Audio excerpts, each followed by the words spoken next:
కేంద్రం రాష్ట్రం మధ్య దొడ్డుబియ్యం పంచాయతీ నడుస్తోంది. యాసంగిలో 1,40,00,000 టన్నుల ధాన్యం వస్తుందని అంచనా వేస్తున్నారు అధికారులు. అందులో 85 లక్షల టన్నుల దొడ్డు వడ్లే రానున్నాయి. అయితే 40 లక్షల బాయిల్డ్ రైస్ ను అనుమతించాలని రాష్ట్ర ప్రభుత్వం కేంద్రాన్ని కోరుతోంది.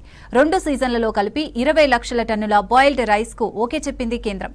దీంతో మిగిలిన దొడ్డుబియ్యం ఏం చేయాలో తెలియక తలలు పట్టుకుంటోంది రాష్ట్ర సివిల్ సప్లై శాఖ.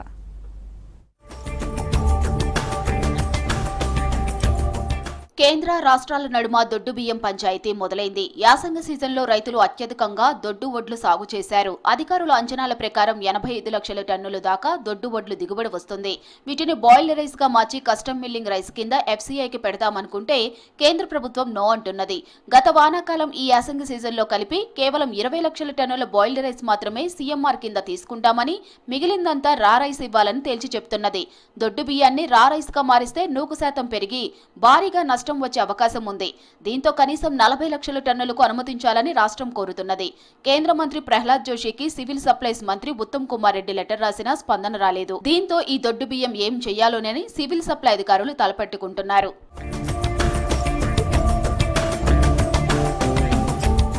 రాష్ట్రంలో వరి కోతలు మొదలయ్యాయి. ఉమ్మడి నల్గొండ జిల్లాలో రైతులు గడిచిన వారం రోజులుగా వడ్ల లోళ్లతో మిల్లులకు తరలిస్తున్నారు. కానీ బాయిల్డ్ రైస్ కోటా పెంపుపై కేంద్రం నిర్ణయం కోసం ఇంతకాలం ఎదురు చూసినా అధికారులు ఎట్టకేలకు కొనుగోలు ప్రారంభించారు. ఈసారి రాష్ట్ర వ్యాప్తంగా 8,251కు పైగా సెంటర్లు ఓపెన్ చేయాలని నిర్ణయించారు. శనివారం వరకు 1,259కు పైగా సెంటర్ల వరకు ఓపెన్ చేశారు. ముందస్తు కోతలు జరుగుతున్న నిజామాబాద్, కామారెడ్డి, నల్గొండ, సూర్యాపేట, జనగామ, మెదక్ జిల్లాలోనే ఎక్కువ సంఖ్యలో సెంటర్లు ప్రారంభించారు. ఈ మేరకు సివిల్ సప్లైస్ కమిషనర్ ఆయా జిల్లాల్లోని అడిషనల్ కలెక్టర్లు, సివిల్ సప్లై ఆఫీసర్లను ఏర్పాట్లపై శనివారం పర్యవేక్షించారు. కోతలు ఎలా మొదలైతే అలా సెంటర్లు ప్రారంభించాలని మిగిలిన జిల్లాల్లోని అధికారులకు దిశానిర్దేశం చేశారు.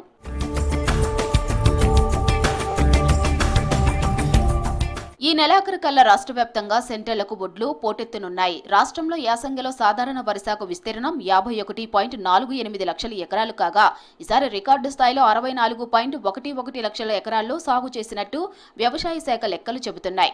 ఇందులో 60% పైగా దొడ్డు రకాలే వేశారు. యాసంగి సీజన్లో 1,42 లక్షల టన్నుల ధాన్యం వస్తుందని అంచనా కాగా ఇందులో దొడ్డు వడ్లు 85 లక్షల టన్నుల వరకు ఉంటాయి.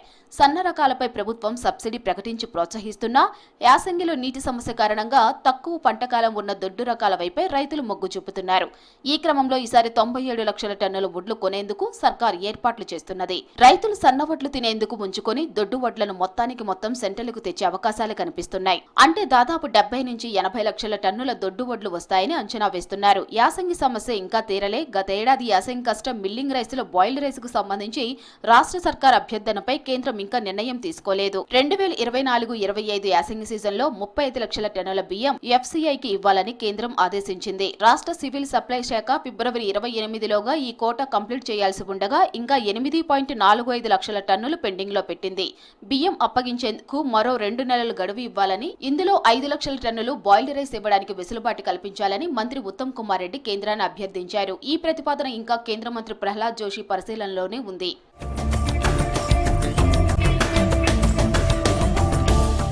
యాసంగిలో వచ్చే దొడ్డు వడ్లు బాయిల్డ్ రైస్ అనుకూలంగా ఉంటాయి. కానీ కేంద్రం మాత్రం రా రైస్ సప్లై చేయాలని పట్టుబడుతున్నది. బాయిల్డ్ రైస్ తీసుకోవాలని ఏటా రాష్ట్ర ప్రభుత్వం కోరుతున్నా కేంద్రం ఒప్పుకోవడం లేదు. దీంతో దొడ్డు బియ్యం బాధ్యత రాష్ట్రంపైనే పడుతుంది.